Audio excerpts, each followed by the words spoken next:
أعوذ بالله من الشيطان الرجيم. بسم الله الرحمن الرحيم.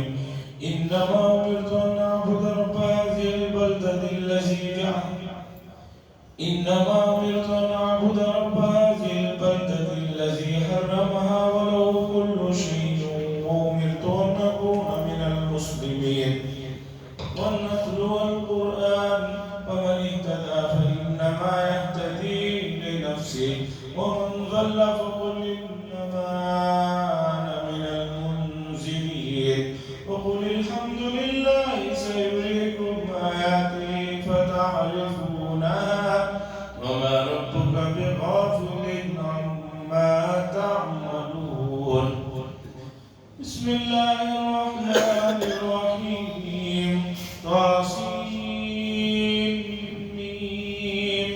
تلك آيات الكتاب المبين نتلو عليك من نبأ موسى وفرعون بالحق لقوم يؤمنون.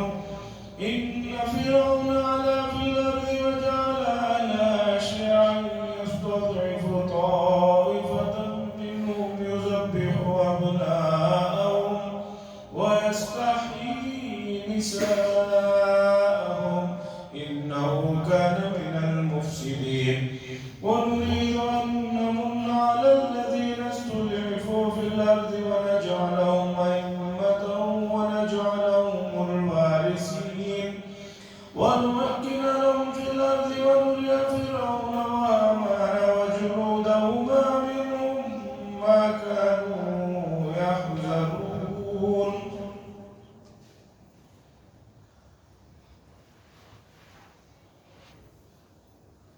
حضرات، گزشتہ مجلس میں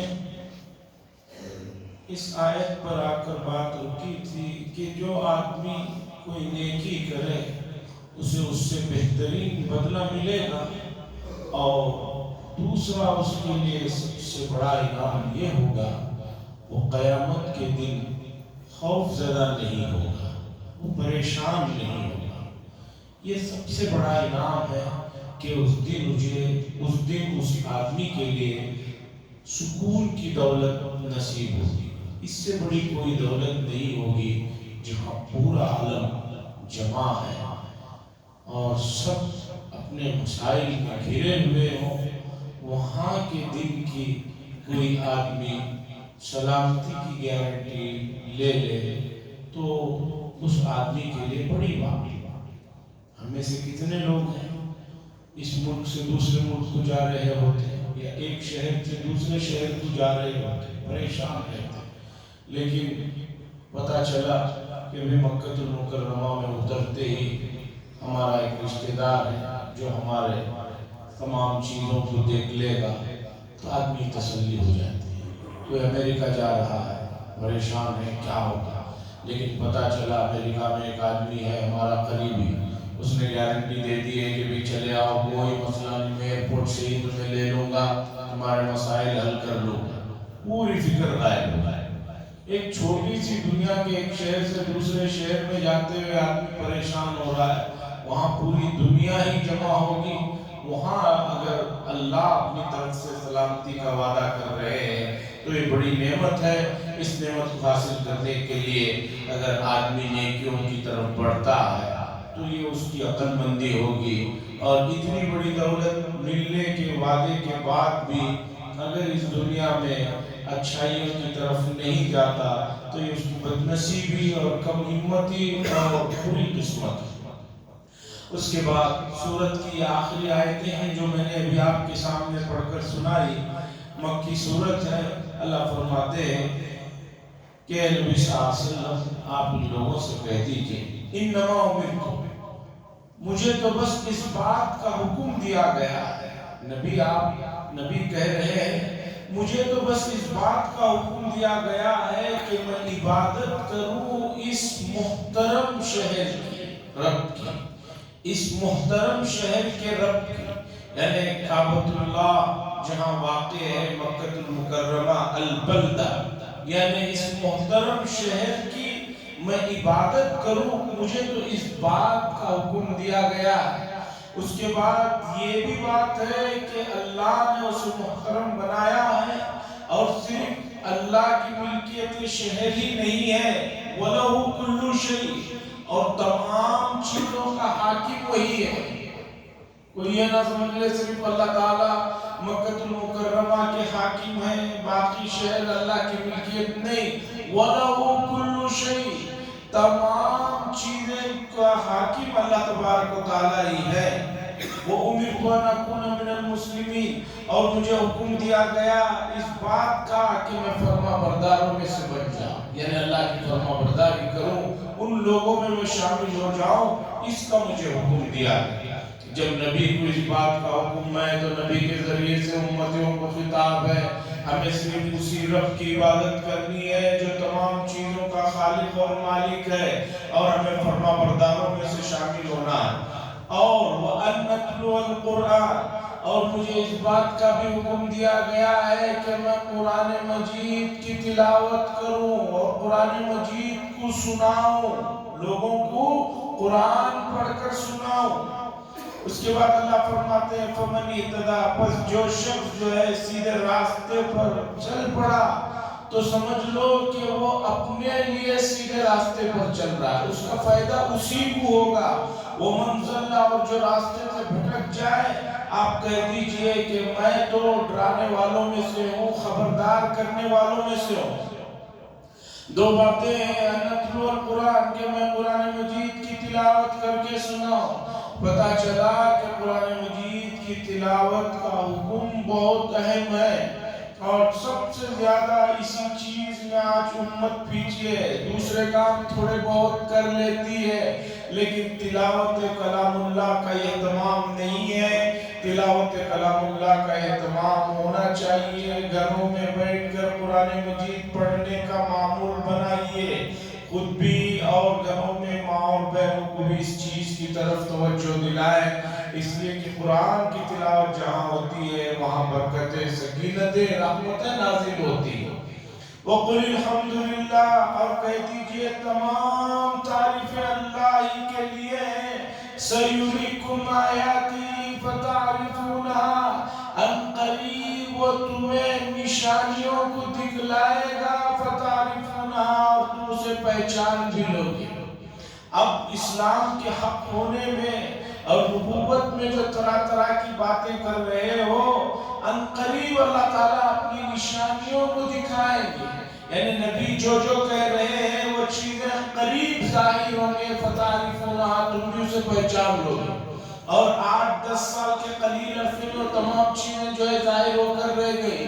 مکہ المکرمہ سے حضور صلی اللہ علیہ وسلم نے یہ آخری زمانے کی صورتوں میں سے ہے، ہجرت فرمائی، اس کے فوراً بعد جو ہے بدر کی لڑائی ہوئی، اور بدر کی لڑائی میں 70 بڑے بڑے لیڈر قسم کے لوگ مارے گئے، اور 70 آدمیوں کو قید کر کے مدینہ منورہ لے جایا گیا، اور اسلام آہستہ آہستہ پورے جزیرۃ العرب میں پھیل گیا، اور رسول اللہ صلی اللہ علیہ وسلم کی حیات مبارکہ کے فوراً بعد اسلام پھیلتا پھیلتا تمام بر اعظموں میں پہنچ گیا۔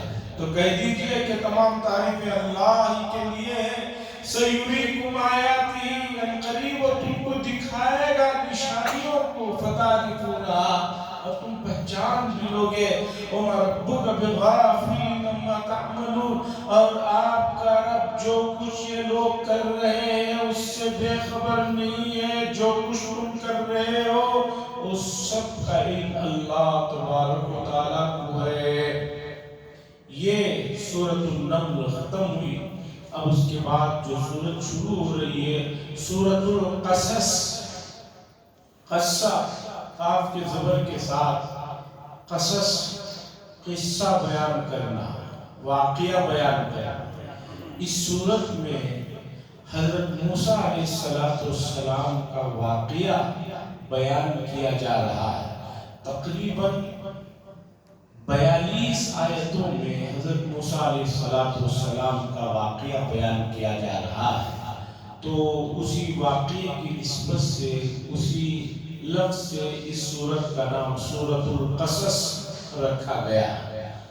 اور یہ سورت بھی حضرت عبداللہ ابن عباس رضی اللہ تعالیٰ عنہ کی بقول اس سے پہلے جو سورۃ النمل نازل ہوئی ہے اس کے فوراً بعد نازل ہوئی، بلکہ مکہ المکرمہ کے زمانے کی یہ آخری سورت ہے، بلکہ اس میں آگے چل کر 85 آیت نمبر 85 ہے، جس کے بارے میں مفسرین کہہ رہے ہیں کہ رسول اللہ صلی اللہ علیہ وسلم جب مکہ المکرمہ سے نکل کر مدینہ منورہ کی طرف جا رہے تھے اور مکہ چھوڑنا رسول اللہ صلی اللہ علیہ وسلم کے لیے بہت زیادہ تکلیف کا باعث تھا۔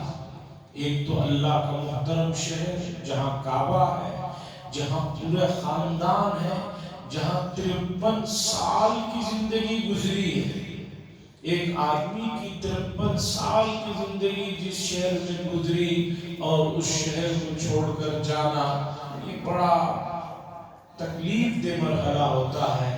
تو اسی صورت میں ایک آیت آگے چل کر آ رہی ہے، آیت نمبر 85، ان الذی فرض علیک القرآن لرادک الی معاد۔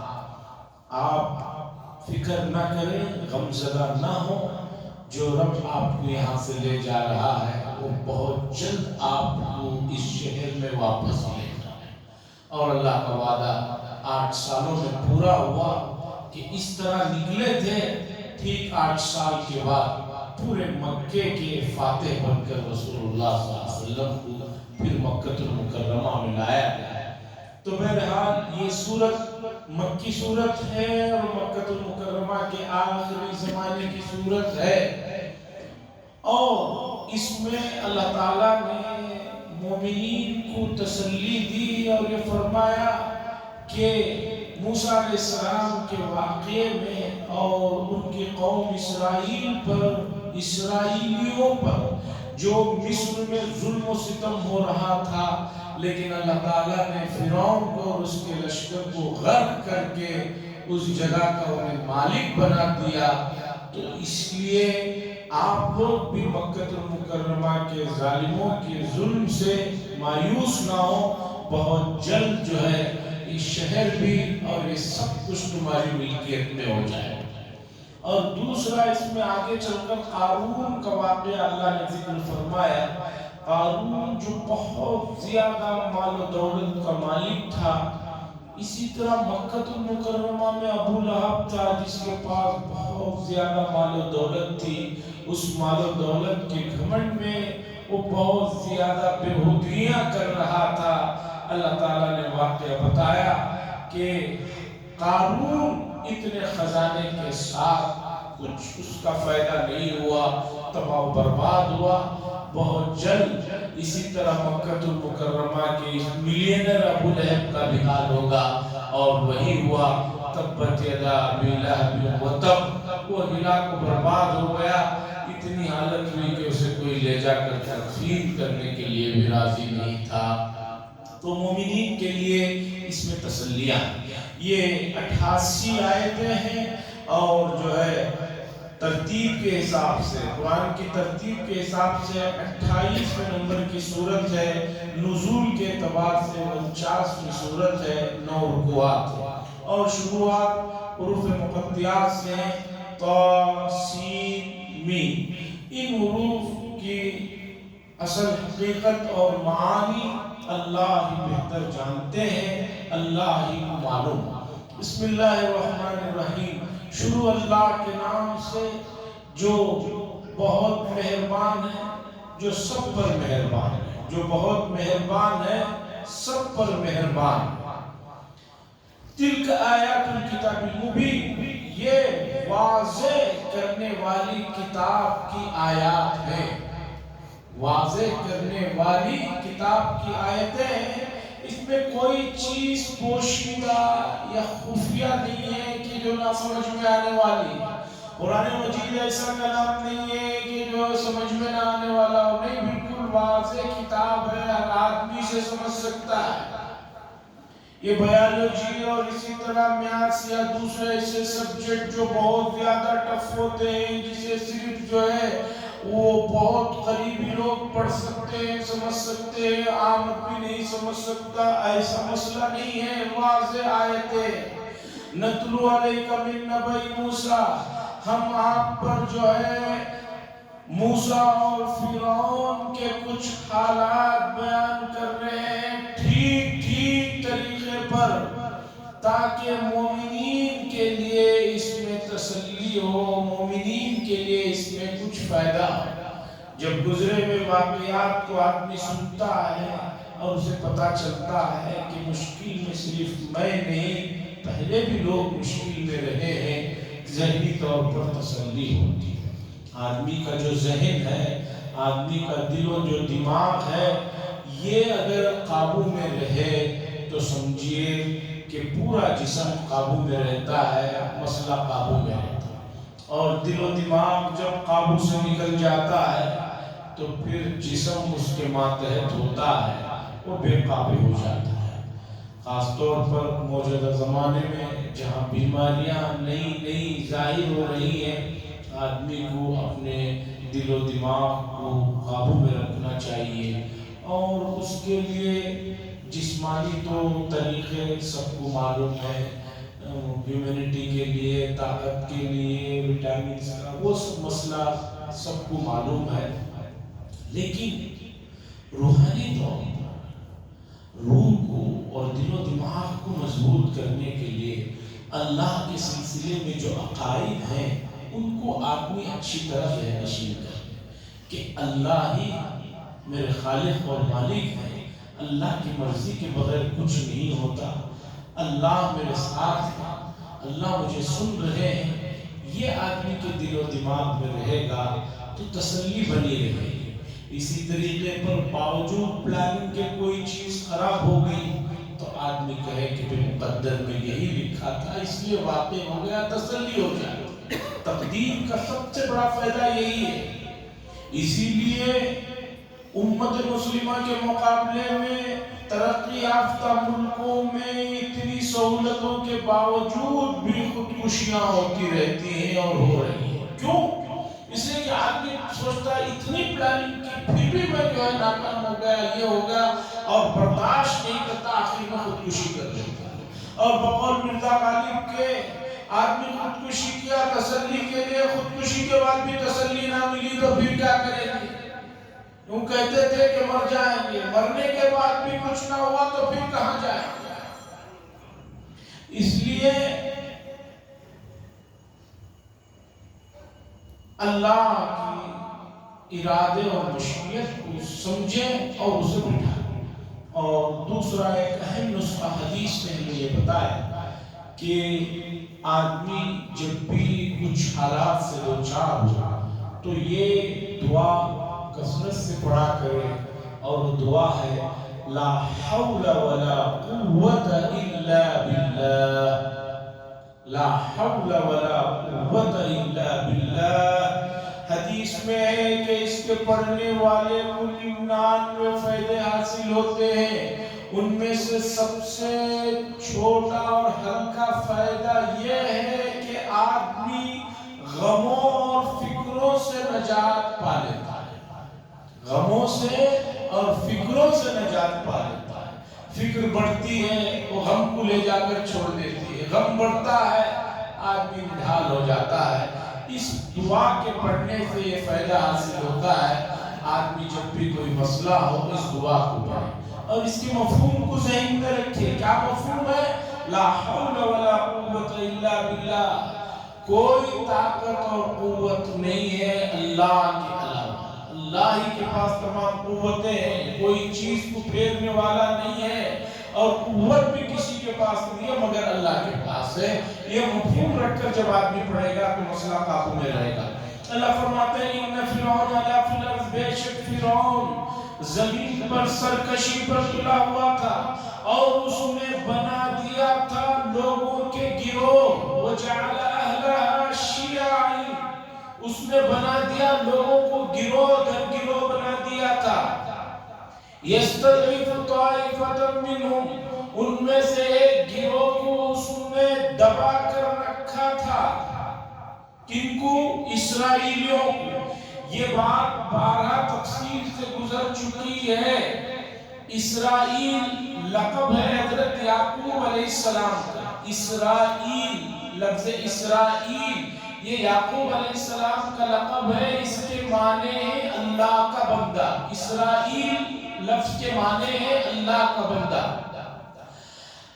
تو بنو اسرائیل کا مطلب ہوا یعقوب علیہ السلام کی اولاد۔ اور یہ بات پہلے گزر چکی ہے کہ حضرت یوسف علیہ السلام جو مصر میں لے جا کر جنہیں بھیج دیا گیا، جہاں پر وہ آخر میں وہاں کی حکومت ان کے قبضے میں رہی، اور دوسرے شہروں میں قحط سالی کی وجہ سے سب لوگ مصر چلے آئے تھے، تو یعقوب علیہ السلام کی بھی تمام اولاد مصر میں آ کر آباد ہو گئی تھی۔ لیکن حضرت یعقوب علیہ السلام، یوسف علیہ السلام کا دور گزرنے کے بعد پھر جب مصریوں کا دور آیا، قبطی وہ جو قوم تھی وہاں پر مصر میں، اس کو قبطی کہا جاتا تھا، وہ اس میں سے فرعون تھا۔ اس قوم نے پھر جو ہے ان اسرائیلیوں پر ظلم و ستم شروع کر رکھا تھا۔ تو ان لوگوں کا اصل مسکن، اصل جو جگہ تھی وہ ملک شام تھی، فلسطین تھا، لیکن قحط سالی کے زمانے میں جو وہاں پر مصر میں آئے تھے وہیں آباد ہو گئے تھے اسرائیلی۔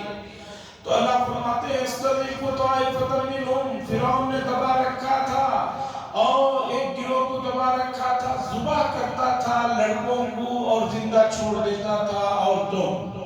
یہ واقعہ بھی بارہ گزر چکا ہے کہ فرعون نے ایک مرتبہ خواب دیکھا کہ اس خواب کو دیکھنے کی وجہ سے وہ پریشان ہو گیا۔ صبح اس نے کاہنوں سے پوچھا کہ بھئی اس خواب کی تعبیر کیا ہے، میں نے اس طرح کا ایک ڈراؤنا خواب دیکھا۔ کاہنوں نے کہا کہ عنقریب اسرائیلیوں کے یہاں ایک لڑکا پیدا ہونے والا ہے، اور لڑکا جو ہے تمہارے لیے زوال کا باعث بنے گا اور تمہاری سلطنت ختم ہو کر رہے گی۔ تو اس بیوقوف نے حکم دے دیا کہ جاؤ آج سے اسرائیلیوں کے گھر میں جو بھی بچہ پیدا ہو، لڑکا پیدا ہو، اسے قتل کر دو اور لڑکیوں کو چھوڑ دو، اس لیے کہ لڑکیاں تو کچھ کر نہیں سکتی اور خدمت کے لیے بھی چاہیے ہمیں، اس طرح کہہ کر آرڈر دے دیا تھا۔ اللہ سے فرما رہے یذبح ابناءہم، وہ لڑکوں کو ذبح کرتا تھا، قتل کرتا تھا، ویستحیی نساءہم، عورتوں کو زندہ چھوڑ دیتا تھا، انہ کان من المفسدین، اور بے شک وہ جو ہے فساد مچانے والوں میں سے، زمین میں بربادی کرنے والوں میں سے تھا فرعون۔ وَنُرِيدُ أَن نَّمُنَّ عَلَى الَّذِينَ اسْتُضْعِفُوا، اور ہم چاہتے تھے ان پر احسان کرنا جن کو اس نے دبا کر رکھا تھا زمین میں، اور ہم ان کو امام بنانا چاہتے تھے، ائمہ جن کی اقتداء کی جائے، ہم ان کو امامت کے عہدے پر فائز کرنا چاہتے تھے، اور ہم چاہتے تھے کہ ان کو اس زمین اور اس مال کا وارث بنائے۔ یہ زمین میں ان کو دبانا چاہ رہا ہے اور اللہ ان پر احسان کرنا چاہ رہے ہیں اور ان کے لیے پوری دنیا کی امامت عطا کرنا چاہ رہے ہیں اور ان کو زمین کا وارث بنانا چاہ رہے ہیں۔ جب اللہ کسی چیز کا ارادہ کر لے تو حالات تو خود بخود بنتے چلے جاتے ہیں، عجیب سے عجیب حالات بنتے چلے جاتے ہیں۔ وَنُمَكِّنَ لَهُمْ فِي الْأَرْضِ وَنُرِيَ فِرْعَوْنَ وَهَامَانَ وَجُنُودَهُمَا مِنْهُمْ مَا كَانُوا يَحْذَرُونَ، اور ہم ان کے لیے وہاں پر جگہ بنا رہے تھے تاکہ دیکھے فرعون اور حامان، حامان یہ اس کے وزیر کا نام ہے، یہ شخص بھی جو ہے فرعون کے بالکل جو ہے مزاج کا تھا اور نئے نئے طریقے جو ہے فرعون کو سکھاتا تھا، جس سے فرعون جو ہے لوگوں پر ظلم و ستم کرتا تھا۔ حامان اس کا نام ہے۔ انوریہ فرعون و حامان، تاکہ ہم دکھائیں فرعون کو اور حامان کو اور ان کی فوج کو کہ جس چیز سے تم بچنا چاہ رہے ہو، جس چیز سے تم خوف زدہ ہو رہے ہو، وہ چیز ہم تمہیں دکھائیں۔ تمہیں چاہتے تھے حکومت کے زوال سے بچنا چاہتے تھے، ہم زوال دکھائیں۔ اس کے بعد اللہ فرماتے ہیں یہ موسیٰ علیہ السلام کی ابتدائی پیدائش کے جو حالات ہیں کسی اور صورت میں نہیں آئے ہیں، یہاں پر وَأَوْحَيْنَا إِلَىٰ أُمِّ مُوسَىٰ أَنْ أَرْضِعِيهِ فَإِذَا خِفْتِ عَلَيْهِ فَأَلْقِيهِ فِي الْيَمِّ وَلَا تَخَافِي وَلَا تَحْزَنِي إِنَّا رَادُّوهُ إِلَيْكِ وَجَاعِلُوهُ مِنَ الْمُرْسَلِينَ۔ موسیٰ علیہ السلام کی پیدائش ہوتی ہے۔ اس اعلان کے بعد حضرت موسیٰ علیہ السلام کی پیدائش ہوتی ہے، اور اللہ کا کرنا دیکھیے، جس سے سلطنت برباد ہوئی ہے، جس کے خوف سے بچوں کو قتل کا حکم دیا گیا ہے، اسی بچے کو اللہ تبارک و تعالیٰ اسی دشمن کے گھر میں پرورش کروا رہے ہیں، اور شاہی انداز میں بچہ پرورش پا رہا ہے۔ موسیٰ علیہ السلام پیدا ہوتے ہیں، وَأَوْحَيْنَا، اور ہم نے وحی کی موسیٰ، وحی سے مراد یہاں پر الہام، چونکہ موسیٰ علیہ السلام کی والدہ نبیہ نہیں، اور نبوت کا مقام صرف حضرات انبیاء علیہ السلام کو ملتا ہے، یعنی مرد حضرات، عورتیں کوئی نبی نہیں بنی ہیں، اور نہ کسی عورت کو نبوت ملی ہے۔ ہاں الہام، دل میں ایک بات ڈالی جاتی ہے، الہام نیک لوگوں کو ہوتا ہے، اور ایسے نیک لوگوں کو حضور صلی اللہ علیہ وسلم نے فرمایا کہ نبوت تو ختم ہو گئی لیکن مبشرات باقی ہیں۔ صحابہ نے پوچھا کہ مبشرات کیا ہے، خوشخبری دینے والی چیزیں کیا ہیں؟ حضور صلی اللہ علیہ وسلم نے فرمایا الرؤیا الصالحہ، نیک اور سچے اور اچھے خواب۔ ایک آدمی کو خواب میں ایک چیز آنے والی خوشی کی دکھائی جاتی ہے، یہ مومنین کے لیے ایک خوشخبری ہوتی ہے۔ فیوچر میں ایک چیز پیش آنے والی ہوتی ہے، اس کے لیے خواب کے ذریعے سے یہ بات دکھائی جاتی ہے۔ اگر خواب سچا اور نیک آدمی دیکھے اس کا اثر ظاہر ہوتا ہے، اور باقی کوئی آدمی ڈراؤنے خواب دیکھتا ہے، عجیب عجیب بھیانک چیزیں دیکھتا ہے، بعض مرتبہ اس کے اعمال کی نحوست ہوتی ہے، اس کے کرتوتوں کا نتیجہ ہوتا ہے کہ دن میں تو بے چین ہے ہی، رات میں بھی بے چین۔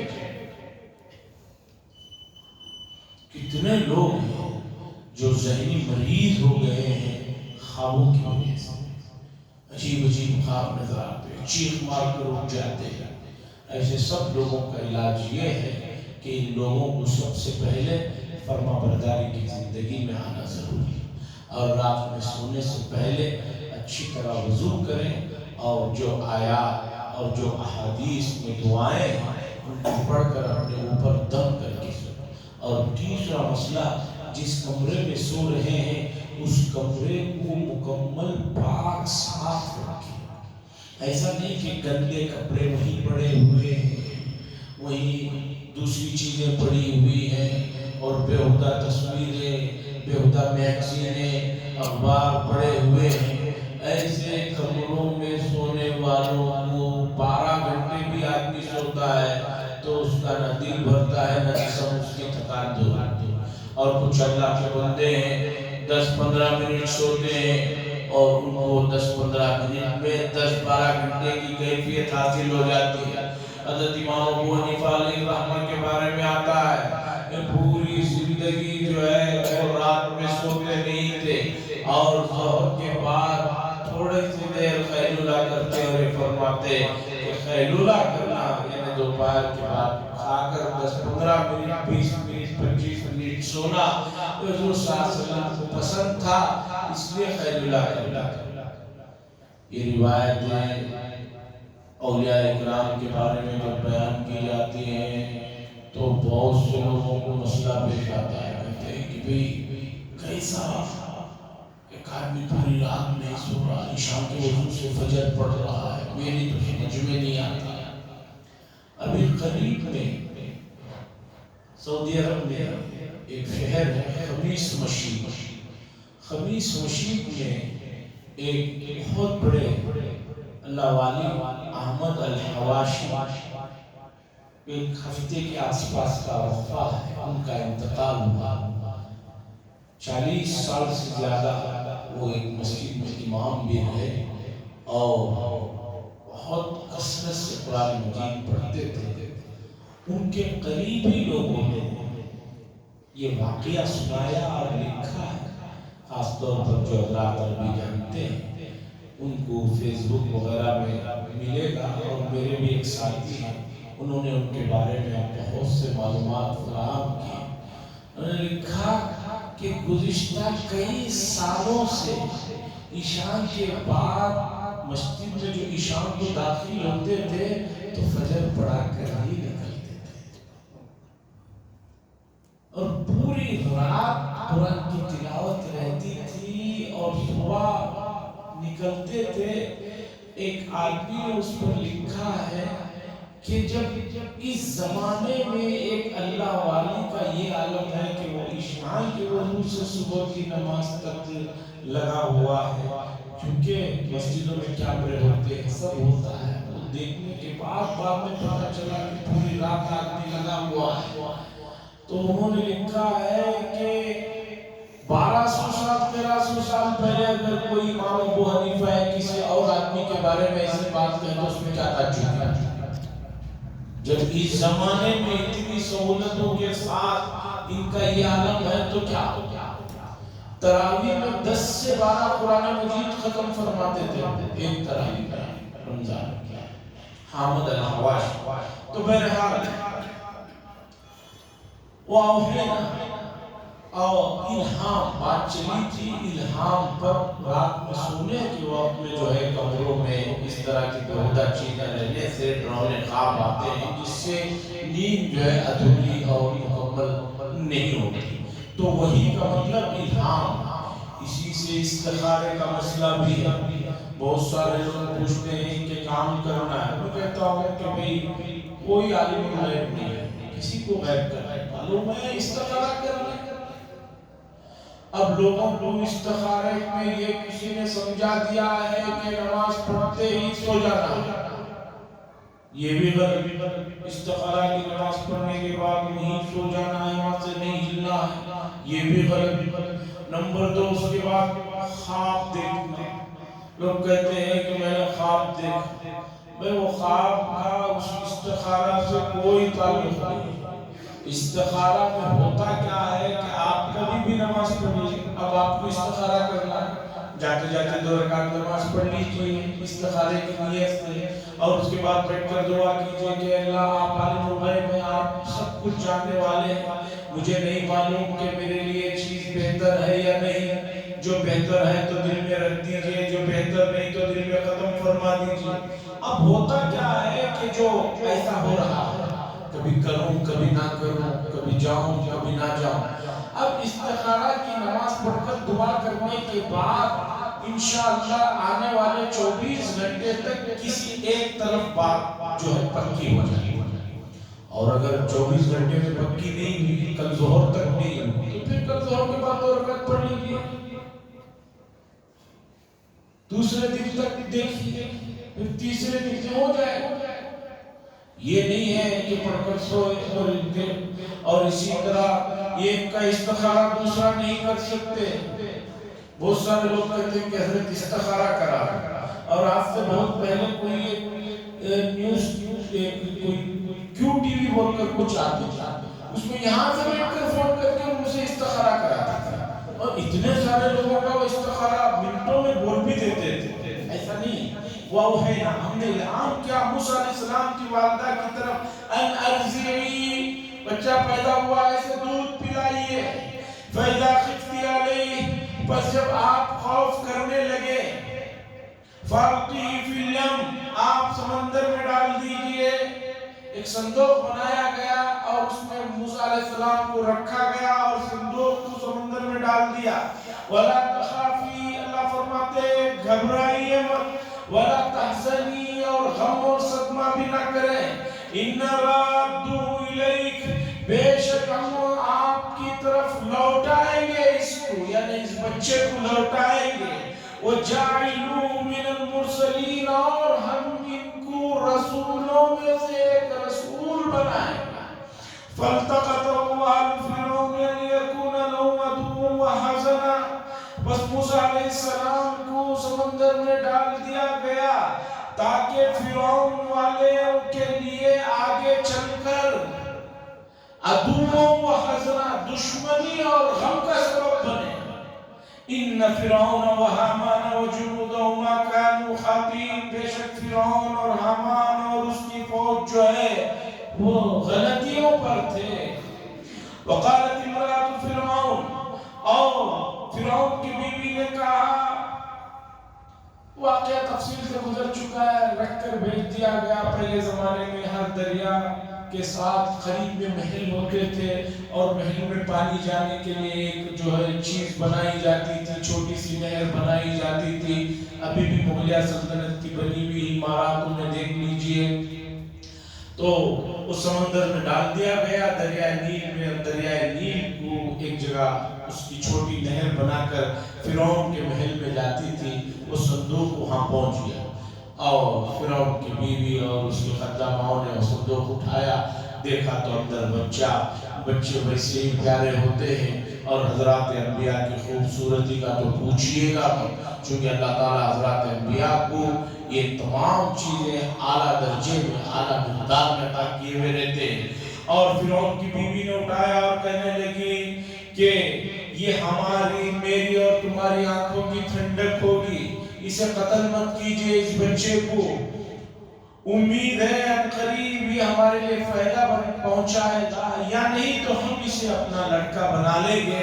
وَهُمْ لَا يَشْعُرُونَ، اور ان کو انجام کا پتہ نہیں تھا آگے چل کر کیا ہونے والا ہے۔ اس کے بعد اسی واقعے کی تفصیلات ہیں۔ دعا فرمائیں اللہ تبارک و تعالیٰ سنی بات اور اس کے تقاضوں پہ عمل کرنے کی توفیق نصیب فرمائے۔ لَكَ الْحَمْدُ وَالشُّكْرُ يَا رَبَّ اللَّهُ صَلِّ عَلَى سَيِّدِنَا شَفِيعِنَا نَبِيِّنَا وَمَوْلَانَا مُحَمَّدٍ وَبَارِكْ وَسَلِّمْ اللهم أنت السلام ومنك السلام تباركت يا ذا الجلال والإكرام اللهم ارزقنا علم التوحيد وعمل الإخلاص وحسن الخاتمة الله تعالى وسلم على خير خلقه محمد وعلى آله وصحبه أجمعين والحمد لله رب